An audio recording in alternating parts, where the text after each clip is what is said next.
할렐루야. 3월 21일 월요일 새벽입니다. 예수 우리 왕이여 찬양하겠습니다. 예수 우리 왕이여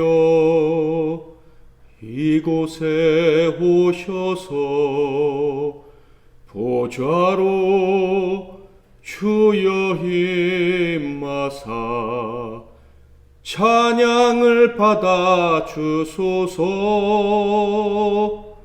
주님을 찬양하오니 주님을 경배하오니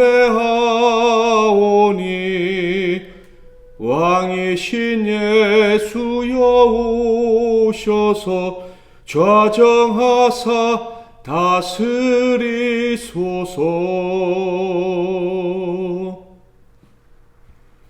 오늘 하나님께서 주신 은혜의 말씀은 구약성경 사사기서 16장 28절에서 30절 말씀이 되겠습니다. 사사기 16장 28절에서 30절 말씀을 봉독해 드립니다. 삼손이 여호와께 부르짖어 이르되 주 여호와여 구하옵나니 나를 생각하옵소서. 하나님이여 구하옵나니 이번만 나를 강하게 하사 나의 두 눈을 뺀 블레셋 사람에게 원수를 단번에 갚게 하옵소서 하고, 삼손이 집을 버틴 두 기둥 가운데 하나는 왼손으로 하나는 오른손으로 껴 의지하고, 삼손이 이르되 블레셋 사람과 함께 죽기를 원하노라 하고 힘을 다하여 몸을 굽히매 그 집이 곧 무너져 그 안에 있는 모든 방백들과 온 백성에게 덮이니 삼손이 죽을 때에 죽인 자가 살았을 때에 죽인 자보다 더 많았더라. 아멘. 오늘은 진정한 왕을 구하라, 진정한 왕을 구하라 라는 제목으로 하나님의 말씀을 상고하겠습니다. 사사기서는 여호수아의 죽음으로부터 시작이 됩니다. 이렇게 이스라엘의 참된 지도자 여호수아가 세상을 떠난 후에 벌어진 이야기로 사사기는 시작이 되는데, 그때 가장 먼저 등장한 이야기는 하나님께서 그 남은 자들, 여호수아를 보내고 남은 자들을 시험하셨다라는 것입니다. 여호수아와 같은 지도자가 없어도 그들이 온전히 하나님 말씀에 순종하는가 순종하지 않는가를 확인하기 위한 시험이었죠. 그런데 이 시험에서 이스라엘 백성들은 낙제점을 받고 맙니다. 이런 이스라엘의 상태를 사사기에서는 이렇게 표현하고 있죠. 사사기서의 제일 마지막 장 마지막 절 21장 25절인데요. 그때 이스라엘의 왕이 없으므로 사람이 각기 자기의 소견에 옳은 대로 행하였더라. 사사기에서 가장 중요하고도 또 슬픔을 느끼게 하는, 그럼에도 불구하고 핵심이라고 할 수 있는 문장입니다. 사사시대에 대한 결론이기도 하죠. 하나님은 이스라엘이라는 나를 만드시고 모세와 여호수아가 대를 이어서 다스리게 하셨습니다. 이들은 왕과 같은 존재들이었지만 자신들이 왕이라는 생각은 조금도 없었던 사람들입니다. 하나님이 왕이시라는 것을 철저히 인정하고 하나님의 뜻대로 백성을 인도했던 지도자들이었습니다. 그는 이스라엘이라는 나라는 사람의 나라가 아니고 하나님의 나라라는 확신을 가지고 있었기 때문이죠. 하나님은 이스라엘에게 장차 이런 모세와 같고 여호수아와 같은 온전한 왕을 세워주시기를 원하셨습니다. 모세도 잘 알고 있었죠. 그래서 모세의 유언인 신명기에 모세가 이렇게 언급을 합니다. 17장 14절 내가 내 하나님 여호와께서 내게 주시는 땅에 이르러 그 땅을 차지하고 거주할 때 만일 우리도 우리 주의 모든 민족들 같이 우리 외 왕을 세워야겠다는 생각이 나거든. 이스라엘 사람들이 왕이 필요할 거다라는 생각을 할 줄 모세는 알았던 것입니다. 그렇지만 모세는 그들이 왕을 세우겠다고 생각될 때 그 왕이 가져야 될 기준이 어떤 것인지에 대해서 정확히 알려줍니다. 하나님의 법에 철저히 복종하는 왕이어야 한다는 것이죠. 사람이 세운 법, 그러니까 왕 자신이 법이 되어서는 절대 안 되고 하나님과 그분의 말씀만이 법이 되어야 된다. 그래야지만 그의 나라가 이스라엘이 장구할 것이다 라는 예언의 말씀을 하죠. 신명기 17장 20절 그리하면 그의 마음이 그의 형제 위에 교만하지 아니하고 이 명령에서 떠나 좌로나 우로나 치우치지 아니하리니 이스라엘 중에서 그와 그의 자손이 왕위에 있는 날이 장구하리라. 이를 통해서 하나님은 이스라엘에게 왕이 필요하다는 것을 알고 계셨다. 그리고 왕을 주시려고 계획하셨다라는 것을 짐작할 수 있습니다. 자, 그렇다면 사사시대에는 하나님이 왜 왕을 주지 않으셨을까요? 그 이유는 이스라엘 백성들이 진정한 왕이란 어떤 존재인지 깨달아 알기를 원하셨기 때문입니다.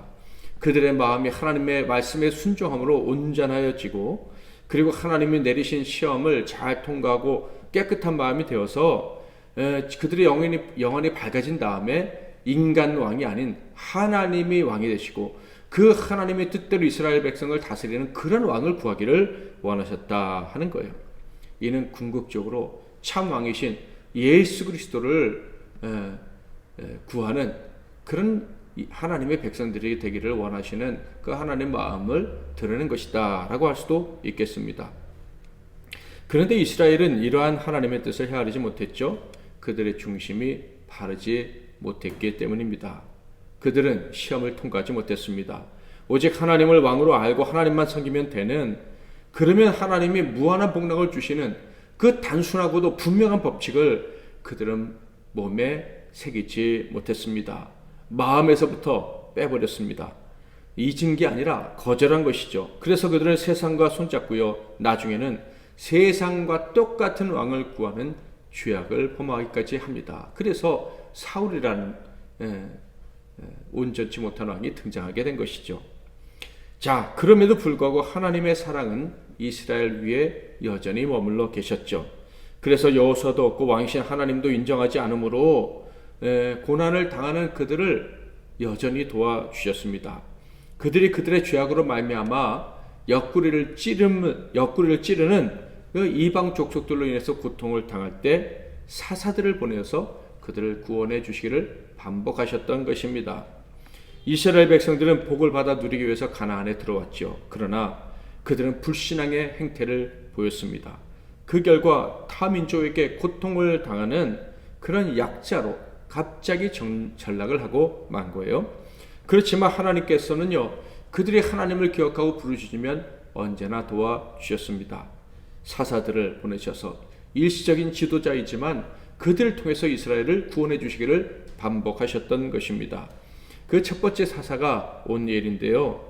이 온니엘은 사사가 어떤 모습을 보여야 되는지를 아주 잘 보여준 훌륭한 사사입니다.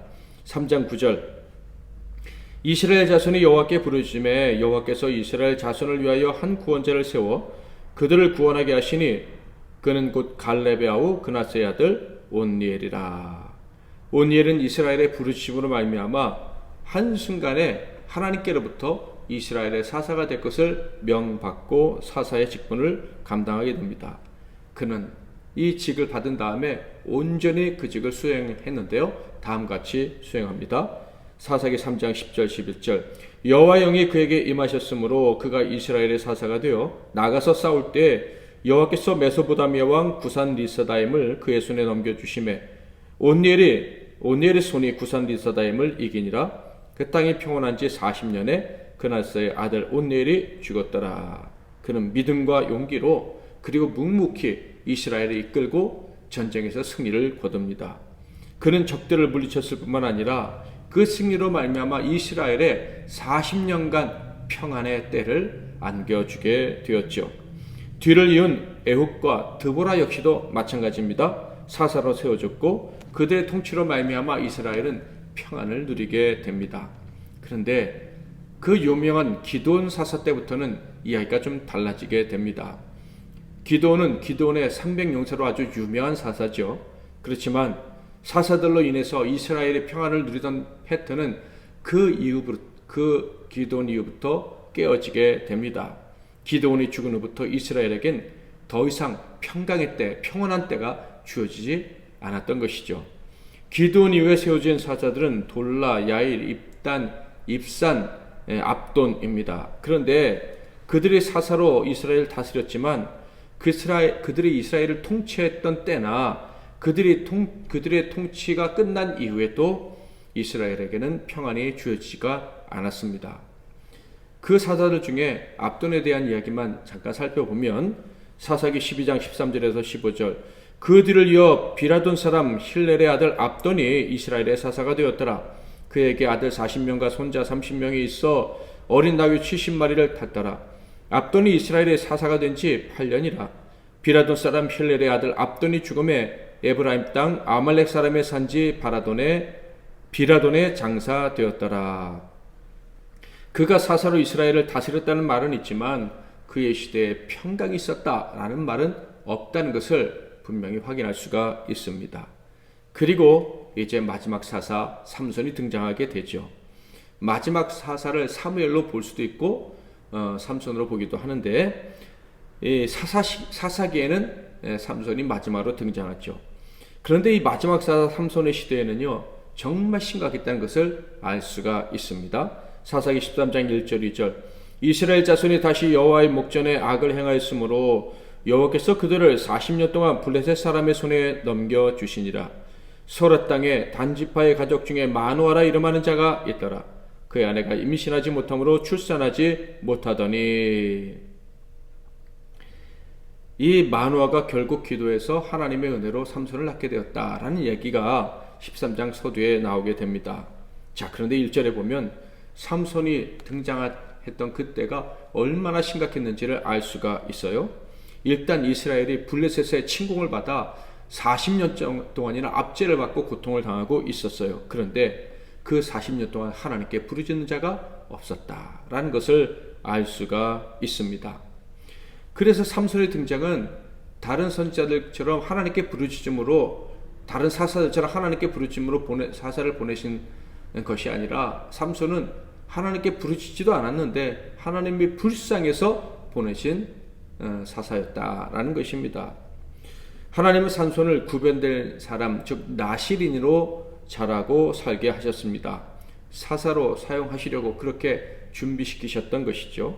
자, 그런데 삼손은요 사사로 사는 것을 거부했습니다. 놀랍게도 그 이유는요 방탕한 삶을 좋아했기 때문입니다. 사사로서 그리고 나실인으로서 거룩하게 하나님을 경외하며 하나님을 의지하며 살다가 이스라엘 백성들을 구하기를 원하셨지만 삼손은 놀랍게도 하나님이 그토록 미워하시는 그런 방탕하고 더러운 삶을 살았다는 거예요. 심지어 이방 여인을 아내로 삼고 결혼하기도 했고요. 또 이방 여인을 사랑해서 그 여인의 집에 들어가기도 했는데 그 두 번째 여인인 들릴라라는 여인은 기생이었습니다. 결국 그는 사사의 사명을 완수하기는커녕 블레셋의 포로가 되어 눈까지 뽑히는 치욕을 당하고 맙니다. 그럼에도 불구하고 마지막 순간 이 삼손이 부르짖자 하나님은 그를 도우셔서 사사의 직분을 감당하게 하셨죠. 블레셋 이스라엘의 적을 치게 하셨던 것입니다. 그 구절이 바로 삼손의 마지막 모습이기도 하고요. 그가 마지막으로 사명을 감당한 때의 모습인데 이렇게 기록되어져 있습니다. 16장 28절에 30절 삼손이 여호와께 부르짖어 이르되 주 여호와여 구하옵나니 나를 생각하옵소서. 하나님이여 구하옵나니 이번만 나를 강하게 하사 나의 두 눈을 뺀 블레셋 사람에게 원수를 단번에 갚게 하옵소서 하고 삼손이 집을 버틴 두 기둥 가운데 하나는 왼손으로 하나는 오른손으로 껴 의지하고 삼손이 이르되 블레셋 사람과 함께 죽기를 원하노라 하고 힘을 다하여 몸을 굽힘에 그 집이 곧 무너져 그 안에 있는 모든 방백들과 온 백성에게 덮이니 삼손이 죽을 때에 죽인 자가 살았을 때에 죽인 자보다 더욱 많았더라.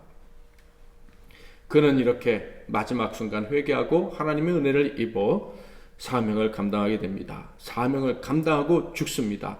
그럼에도 불구하고 이스라엘에게는 평화가 주어지지는 않았습니다. 그가 죽은 후의 이야기들이 사사기 17장에서부터 마지막 21장까지 나오고 있는데요. 그 이야기들의 결론은 앞서 말했던 이 구절입니다. 21장 25절 그때 이스라엘에 왕이 없으므로 사람이 각기 자기의 소견에 옳은 대로 행하였더라. 사사기서를 통해서 주시는 교훈은 분명합니다. 진정한 왕을 구하지 않으면, 진정한 왕이 없으면 하나님의 백성들에게 평화가 주어지지 않는다라는 거예요. 만약 가나안 땅에 입성한 백성들이 진정한 왕을 구했다면 어떻게 되었을까? 제가 상상해 보건대 아마 그때 그러면 예수님이 초림하지 않으셨을까? 이런 상상도 해봅니다. 진정한 평화를 누리기 원한다면 하나님의 사람이 하늘로부터 오는 참 평안을 누리기 원한다면 구해야 될 것은 오직 하나입니다. 돈이 아니고 명예가 아니고 세상의 평화가 아니고 오직 예수 그리스도이신 거예요. 이사야 9장 6절 이는 한 아이가 우리에게 낳고 한 아들을 우리에게 주신 바 되었는데 그의 어깨에는 정사를 메었고 그의 이름은 기묘자라 모사라 전능하신 하나님이라 영존하시는 아버지라 평강의 왕이라 할 것임이라. 언제나 예수 그리스도께서 우리를 통치하시기를 구하며 사시는 저와 여러분이 될 수 있기를 바랍니다. 그래야 우리가 진정한 평안을 누릴 수가 있는 거예요. 오늘 하루도 주님이 이끄시고 다스리시는 그런 하루가 되기를 바랍니다. 오늘 하루도 그 나라에서 사는 저와 여러분이 되시기를 바랍니다. 그러면 하나님이 매 순간 우리를 이끄시며 우리에게 미래와 소망이 있음을 깨우쳐 주실 것입니다. 복된 하루가 되게 하실 것입니다. 그런 복을 누리시기를 바라며 이 시간에 기도하겠습니다. 제가 먼저 기도하고 여러분 이어서 기도하시고 복된 하루 살아가시기를 바랍니다. 기도하겠습니다. 하나님 아버지, 우리에게 진정한 왕이 계심을 알게 하시고 진정한 왕의 통치를 구할 수 있는 은혜를 허락해 주시니 감사합니다. 어리석게 눈을 세상에 돌려 세상의 힘과 세상의 도움을 구하지 않게 하시고 오직 하나님과 하나님의 도움만을 구함으로 이 험한 세상에서 승리하고 그리고 우리의 삶을 복되게 만드는 우리 MBC 나눔교회 성도들이 다 되게 하옵소서. 예수 그리스도의 이름으로 기도하옵나이다.